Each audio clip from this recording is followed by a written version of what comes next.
ನಮ್ಮ ಈ ಸದನದ ಸದಸ್ಯರಾಗಿದ್ದಂಥ ಹಿರಿಯರಾದಂಥ ಶಾಮನೂರು ಶಿವಶಂಕರಪ್ಪನವರು ನಿನ್ನೆ ನಿಧನರಾಗಿದ್ದಾರೆ.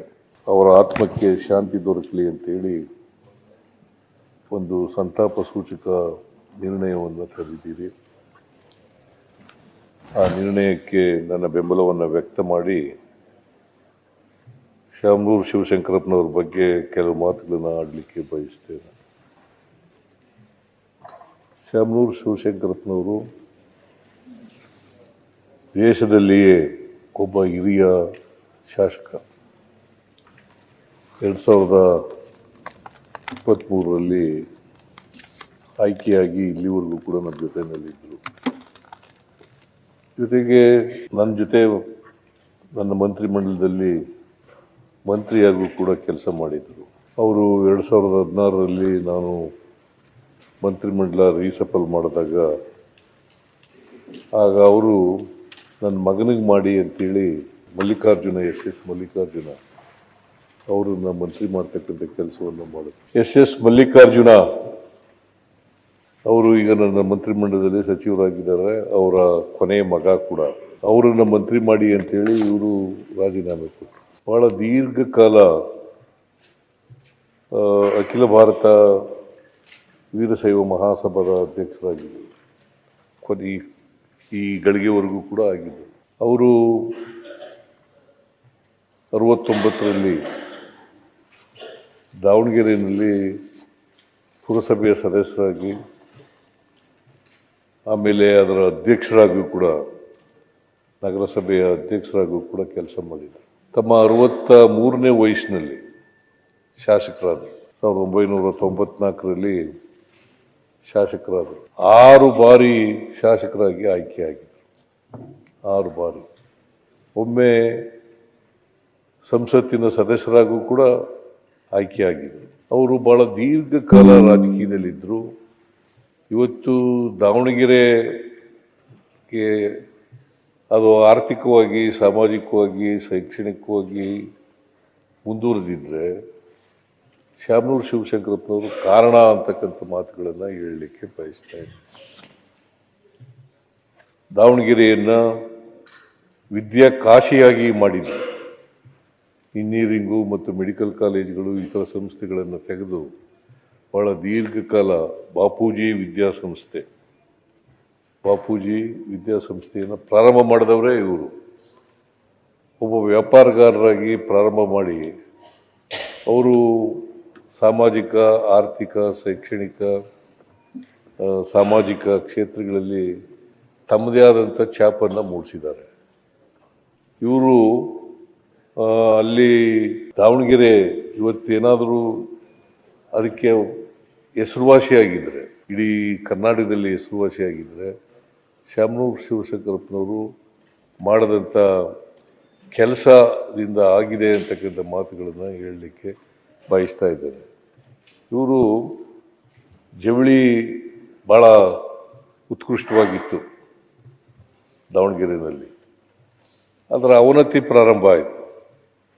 ಆಗ ಶಾಮನೂರು ಶಿವಶಂಕರಪ್ಪನವರು ದಾವಣಗೆರೆಗೆ ಒಂದು ಬ್ರ್ಯಾಂಡ್ ನೇಮನ್ನು ತಂದುಕೊಡ್ತಕ್ಕಂಥ ಕೆಲಸವನ್ನು ಮಾಡಿದ್ರು. ಸೊ ಅಂಥವರು ನಮ್ಮನ್ನು ಅಗಲಿದ್ದಾರೆ. ಭಾಳ ದೀರ್ಘಕಾಲ ನಮ್ಮ ಕಾಂಗ್ರೆಸ್ಸಿನ ಟ್ರೆಷರರ್ ಕೂಡ ಆಗಿದ್ದರು. ಭಾಳ ದೀರ್ಘಕಾಲ ಟ್ರೆಷರರ್ ಆಗಿದ್ದರು. ಆಮೇಲೆ ಎಲ್ಲರೂ ಸ್ನೇಹ ಇಟ್ಕೊಂಡಿರ್ತಕ್ಕಂಥ ಕೆಲಸ ಮಾಡ್ತಾರೆ. ಎಲ್ಲರ ಜೊತೆ ಸ್ನೇಹ.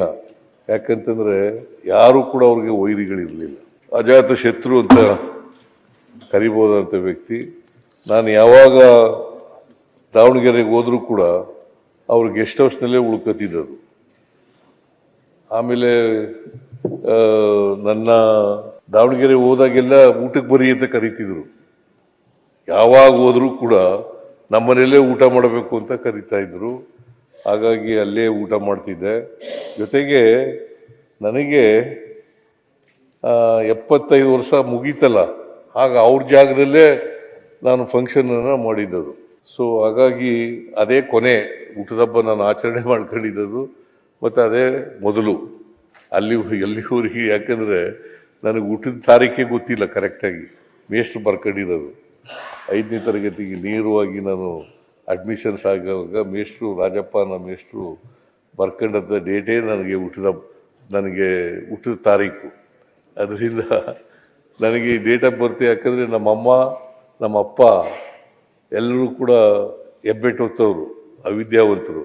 ಹಾಗಾಗಿ ಡೇಟ್ ಆಫ್ ಬರ್ತ್ ಬರ್ಕೊಂಡಿರಲಿಲ್ಲ. ಹಾಗಾಗಿ ಅವ್ರು ದಾವಣಗೆರೆಯಲ್ಲೇ ನಾನು ಆಯ್ಕೆ ಮಾಡಿದೆ. ಅವ್ರ ಜಾಗದಲ್ಲೇ 75ನೇ ವರ್ಷದ ಜನ್ಮದಿನವನ್ನು ಆಚರಣೆ ಮಾಡ್ಕೊಳ್ತಕ್ಕಂಥ ಕೆಲಸವನ್ನು ಮಾಡಿದ್ದೆ. ಸೊ ಒಂದೇನಪ್ಪ ಅಂತಂದರೆ, ಶಾಮನೂರು ಶಿವಶಂಕರಪ್ಪನವರು ಸಹಾಯ ಹಸ್ತ ಭಾಳ ಇತ್ತು. ಕೋವಿಡ್ ಸಂದರ್ಭದಲ್ಲಿ ನಮಗೆ ಆಕ್ಸಿಜನ್ ಸಿಗದೇ ಇದ್ದಾಗ ಸುಮಾರು 6 ಕೋಟಿ ರೂಪಾಯಿಗಳನ್ನು ಖರ್ಚು ಮಾಡಿ ಆಕ್ಸಿಜನನ್ನು ಉಚಿತವಾಗಿ ಹಂಚತಕ್ಕಂಥ ಕೆಲಸವನ್ನು ಮಾಡಿದರು. ಅಂತಹ ಒಬ್ಬ ಅಪರೂಪದ ರಾಜಕಾರಣಿ ನಮ್ಮನ್ನು ಅಗಲಿದ್ದಾರೆ. ಅವರ ಆತ್ಮಕ್ಕೆ ಚಿರಶಾಂತಿ ದೊರಕಲಿ ಅಂತಕ್ಕಂಥ ಮಾತುಗಳನ್ನು ಹೇಳಿ, ಅಪಾರವಾದಂಥ ಅವರ ಕುಟುಂಬ, ಯಾಕಂದರೆ ಒಂದು ದೊಡ್ಡ ಕುಟುಂಬ, 3 ಜನ ಗಂಡು ಮಕ್ಕಳು 4 ಜನ ಹೆಣ್ಣುಮಕ್ಕಳು ಇದ್ದಂಥ ಒಂದು ದೊಡ್ಡ ಕುಟುಂಬ. ಅವ್ರನ್ನೆಲ್ಲ ಅಗಲಿದ್ದಾರೆ. ಭಾಳ ದೊಡ್ಡ ಸಾವಿರಾರು ಲಕ್ಷಾಂತರ ಅಭಿಮಾನಿಗಳನ್ನು ಅಗಲಿದ್ದಾರೆ. ಅಂಥವರು ನಮ್ಮನ್ನು ಇವತ್ತು ನಮ್ಮಿಂದ ದೂರ ಆಗಿದ್ದಾರೆ.